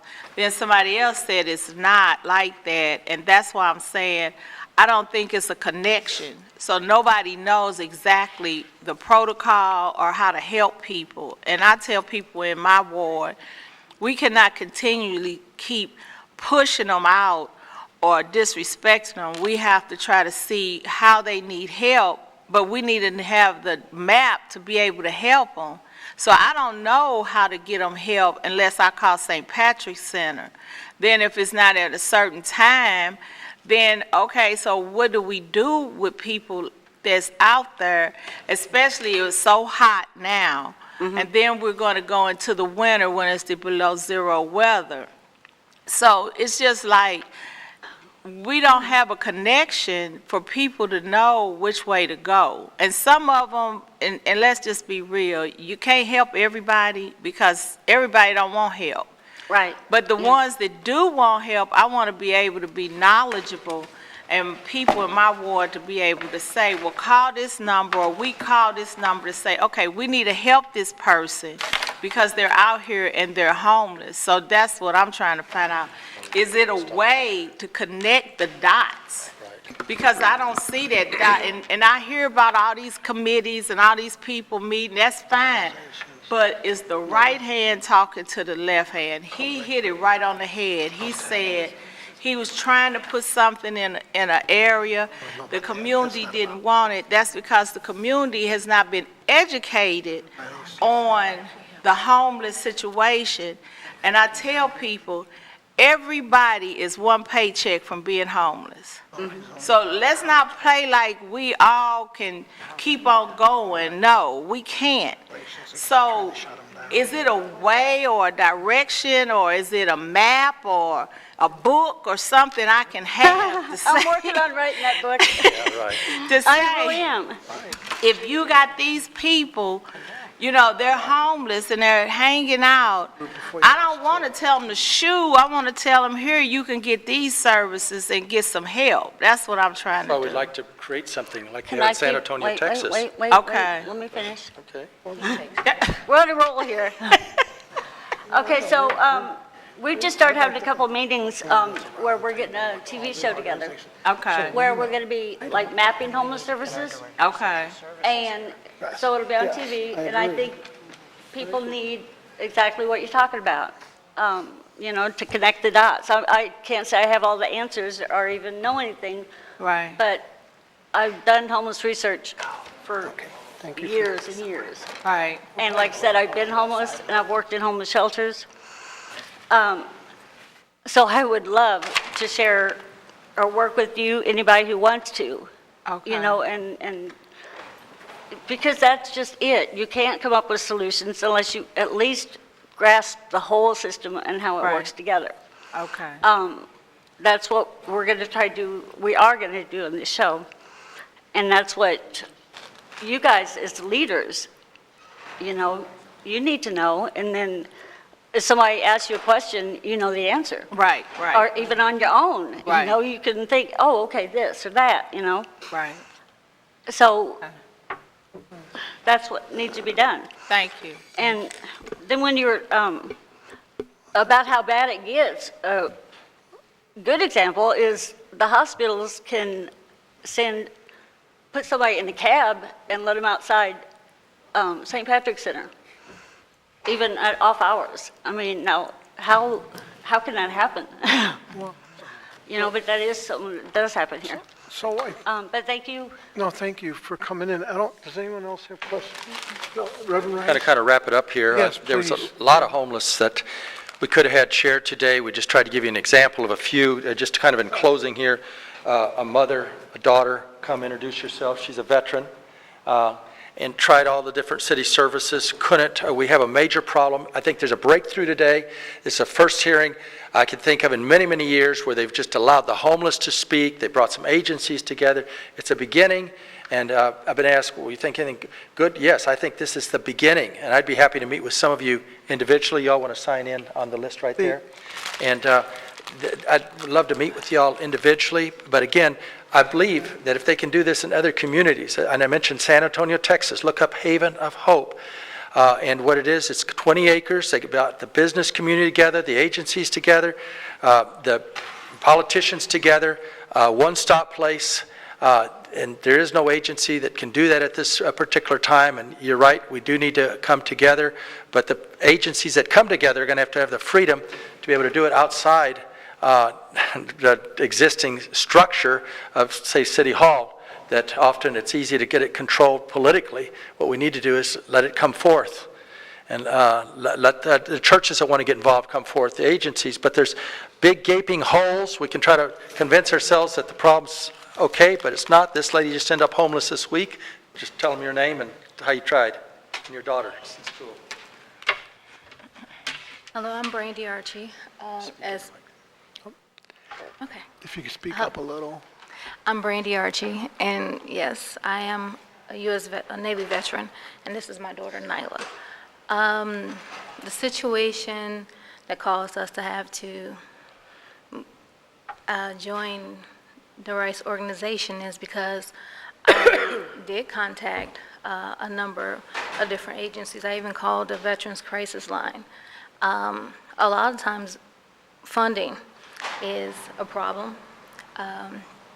I have worked with once before, like in 2017, at the St. Patrick's Center, because I did get incarcerated for a few months because of a problem with my pay with the VA. They took me down to like 10%, where I was only getting $130 a month. So by any means necessary, I was trying to make ends meet. So I wouldn't end up on the street, and I got in trouble. So once I got out, they did help me. And so this year, I talked to them. I used up all the available funding in 2017 that I couldn't get any funding in 2019. So, which caused me to not have any assistance, not being able to be helped or anything else. And I called a number of different agencies. Most of them I didn't even get a reply to. Finally, when I decided I couldn't do it anymore, I also have a slumlord for a landlord, and it's fallen down all over my head. I'm like, why am I trying to save this place? Or because I didn't really want to go. I have no place to go. So I called just to donate my furniture, and by the grace of God, they offered me shelter for me and my daughter. But other than that, I have no assistance. I have no help. I called so many different numbers and so many different people and organizations, and we couldn't get. I mean, I'm still waiting on the phone call back for 90% of them. So That's all I can say. No, and I mean, that is terrible. Oh, do y'all Does any- validate parking? anyone? I just want to give you a card because I have somebody that I think might be able to help with you, with your particular situation by you being a veteran.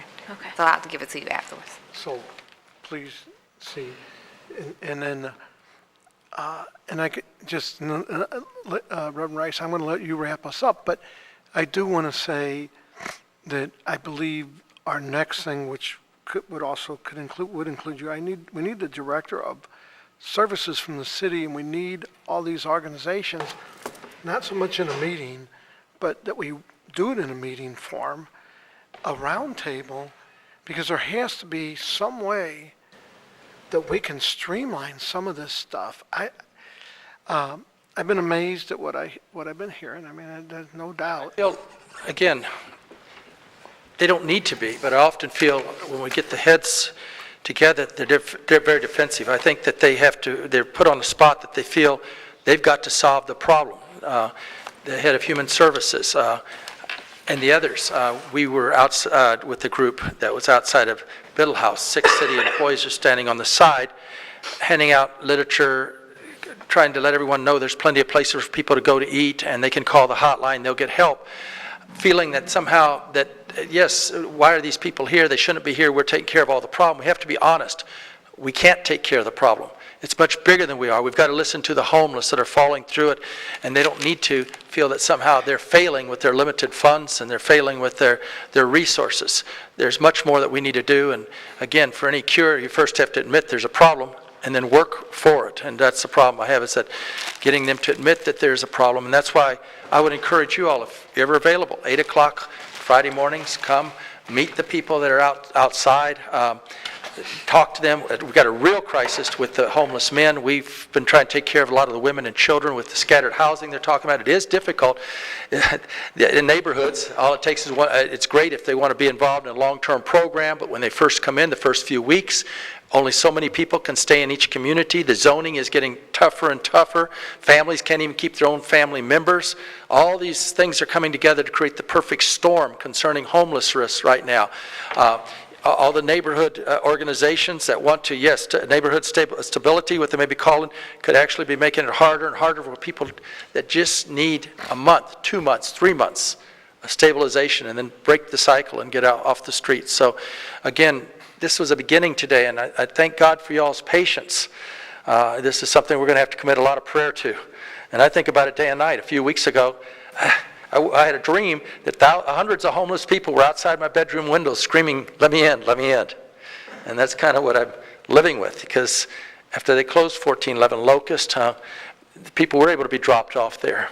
I'm saying, now, give us a place. Let us open that up during the daytime, at least now. And if we've got to get in some long-term shelter somewhere, you haven't offered any alternative in this city. Other cities, when the neighbors say you got to move out downtown area, but the trouble with it is you move them into another area, like Tamika brought up, and then when that area gets developed, then they want to move them to another poor area, and another poor area.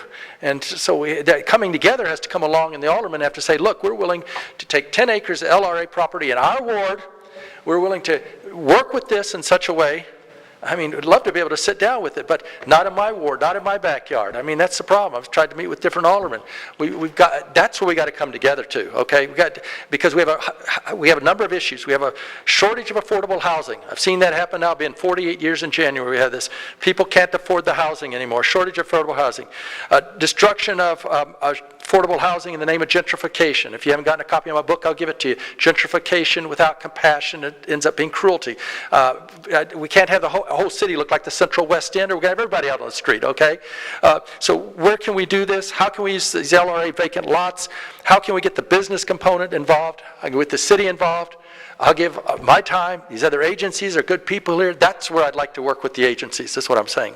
Let's do something where you got a one-stop facility, and let's do it. But let's not have a thing that's totally controlled by, say, City Hall, and you're not free, and then you take the money, and it's controlled by that. It's just gotten out of, it's a problem. I think that, you know, we need to look into how to free up money.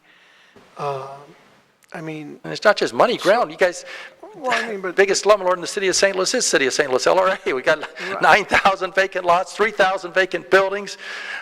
You know, can we fence this? Can we do this organized ways? Can we have the homeless come? Can we get them off the streets? Can we come together is what I'm saying. I think those questions going down that way. One last quick question. You did bring up some very valid points, and like I said before, it takes all of us working together and doing the right thing to adequately address homelessness. But can you give us an update on what's your current status? I know there was some legal challenges, some stuff still going on, some citations and stuff. Where are you at with NLDC? Very, very good question. Okay, up until 2012, every time an inspector come in and say, fix this, we would fix it, we'd fix it, we'd fix it. Then what happened is that they came and they wanted to bring us up to the, you know, take an old building that's 100 years old, bring up to present standards. We said, okay. We started putting sprinkler systems in. We started making repairs. We had 8 architectural redesigns. And now they've tried to put a stop to us even just fixing it up for a daytime facility. The legal battles continue to go on. The city spent a lot of money stopping us from doing this. We're still spending money. We're going to continue to appeal this through the courts. I think ultimately we will prevail, particularly first on the day center part of it, because again, you have the freedom of religion. We just are a church. We want to open as a church. We want to do the job of a church during the daytime. Overnight shelter, we're going to have to, it's going to take a longer process, but I'd like to say, let's try to work together. And if they come up with the fact that they say, look, we just don't want a day center where you're at. Okay, you're not giving us any other alternative like you have in Atlanta, where they gave them $10 million for their building and they gave them another location they could go to, okay? So we have a calling of God on us. We've got to fulfill it. As I mentioned, Ray and others have moved out to the streets. It's been very difficult. It's been very hard on the homeless, the hurting. You're going to see more homeless people out there, but we're continuing to battle this in the courts. There's a number I've got right now with the one attorney who's working on Ray when he got cited for getting out sandwiches. That's a federal lawsuit.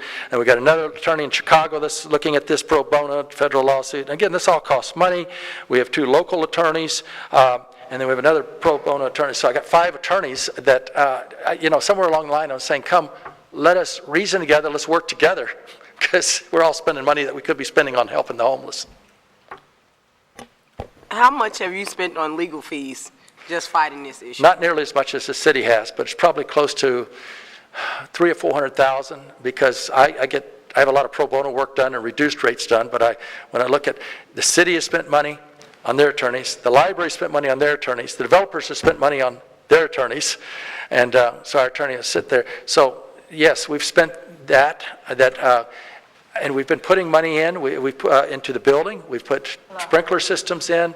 We've put fire doors in. We're doing everything we can, and then they stop us, and so we have a problem. So the St. Louis Public Library was an adversary to you being open as well? Yes, they were, and right now they're the day center for the big part of it, but then people can't take their bags in, and a lot of things can't take place there. But yes, we encountered opposition from the library, and we encountered a lot of opposition. And then the Biddle House was supposed to solve all the problems, and when they closed down, as the lady indicated earlier, the day center, they have no place they can go during the day even.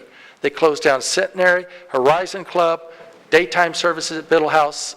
Where do the homeless go during the daytime?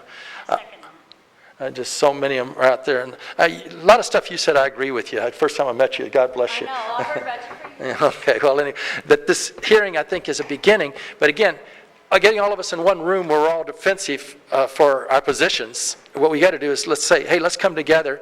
Let's find a one-stop facility. Let's talk about how we can get ground. This is how different agencies can be at that particular place. Let's see where we could go in the city, okay? Because, again, putting little shelters at places, we're doing that through our safe houses. And, man, I feel I have to hide them a lot of times because neighbors hear that. They call and they say, we're only supposed to have 3 people in here. You got 2 extra that stayed tonight because they picked them up on a corner, in addition to 3. So there is no simple solution, but y'all are taking a leadership position here, and you're to be commended for it. It's frustrating. I wish we could solve all the problems today. Well, this is well, my promise, and I know the committee, and again, people have to leave because they had meetings, some are coming back, some are, yeah. But our commitment as a committee is we're going to try to help. And this is only the first meeting. I believe we should talk offline again, and I believe set something up a couple weeks from now. I think we should, hopefully, we're going to bring in the different groups that are out there so that we know, because again, it's very much a learning process for me. When you name all these different groups, I'm clueless to who they are, because You had, today you had, this was a good representation, I think, Tekka and the people she had and the other people that were here. They came, we're all pretty much saying the same thing. We're coming at it from different directions, different resources. They brought out the fact, yes, we do not receive city, state, or federal dollars, so we can have, I'm really concerned about the city of St. Louis, present administration, things going on in Washington. I mean, the city of St. Louis gets all kinds of federal dollars, which is great, but that spigot could be cut off at any time.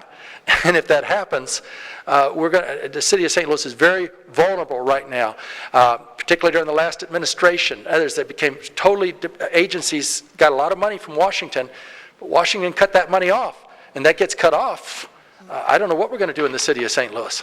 We're in a very vulnerable situation right now. We haven't seen anything yet if that gets all cut off. We don't take any city, state, or federal dollars, but there's lots of good agencies that do in this city, and it gets cut off, and that's very, very likely, you know. He doesn't like cities, and he doesn't like cities controlled by certain parties, and I mean, you know the situation. It could easily be cut off, and then we're in a lot of trouble. We're in trouble now, but we're even in worse trouble, and that's why I never even took their money, because I know they can cut it off whenever they want, whenever. sure. We're on the verge of something really big, and the safety committee here has recognized that, and you guys have shown gals have shown some real foresight today by riding through it. Any questions for Reverend Rice? No, I don't. Thank you, Reverend, for coming in. Questions for Reverend Rice? God bless you. I appreciate your efforts for the homeless. Nice too. And please keep us in your prayers. I can tell you that this isn't the one and only meeting. This is only the first meeting. I would like to have several meetings, definitely before winter. I'd like to have a real plan Winter's going to be bad this year. I'm really scared about winter. Winter's real, I mean, last year, as Tekka was bringing those figures up, and I was taking them off the top of my head, when they had all the pop-up shelters and that many people got turned away, I've never seen, walking over here from 1411 Locust, ran into other families that weren't here today, other homeless people, they're all over. And a lot of times when they die out there, they don't call it a death relative to a homeless. When the paper started reporting that, they call it something else at a previous address and stuff, but people are going to die. There's going to be more deaths out there, and they're covering it, but there's a lot of them, and you've hit the nail on the head. We've got to do something. Our time's short on when we have time to do it, so I would really appreciate if we can get together, just even the next week, one day. I'd like to get all the different groups together. I think that we, if nothing, we better have, even though it's not a fix, a plan, because it's going to turn cold shortly. And if we don't have a plan, it's on us. And if people die in the street, the same way like all these people, it's funny how a lot of people were getting shot, nobody cared. Now children are getting shot and everybody cares. We should have cared about the first person that got shot. And you know, sometimes I think that, and this is a very unpolitical or maybe a bit, but it seems like homeless people can't vote, so who cares? And they can't donate. You know, and they can't. No power. No power. Who cares? I know that when I was, and I'm going to wrap it up because I got to be somewhere too, but I know when I was 18, the voting and the drinking age was 21, and the politicians didn't listen to us.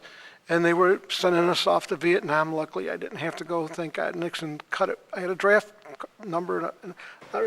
But the politicians now, if you look at the young millennials and progressives, which I don't always agree with, they have a voice because we're allowed to start voting at 18. North St. Louis traditionally did not have a lot of voters. And so it seemed like the south end of the city that had a lot of voters seemed to control things. Guys like John and Pam are out there, and Tamika that are out there, and you're seeing that the power in the vote. And, you know, the homeless people don't have that. They don't, and no voice. So we have to be their voice, and we have to be, you know, the hope. And, you know, I try to encourage people to get involved in Big Brothers and Big Sisters, and I'll talk to you that offline, but Anyway, if no one has any questions, But diluting the problem is not going to solve the problem. We've got to come together. Again, you guys, this is a start, but if we're not careful, it's so easily politicalized, so to speak, and people that depend on this for their jobs and working for homeless services, they want to feel that they've taken care of it all, and it's not. It's growing bigger and bigger, but thank you, and God bless you. God bless, thank you. I actually have to ask if anybody wants to adjourn the meeting. I need a move to adjourn. Second. And second, and we got it, so we're adjourned. Joe, Yes. I need to.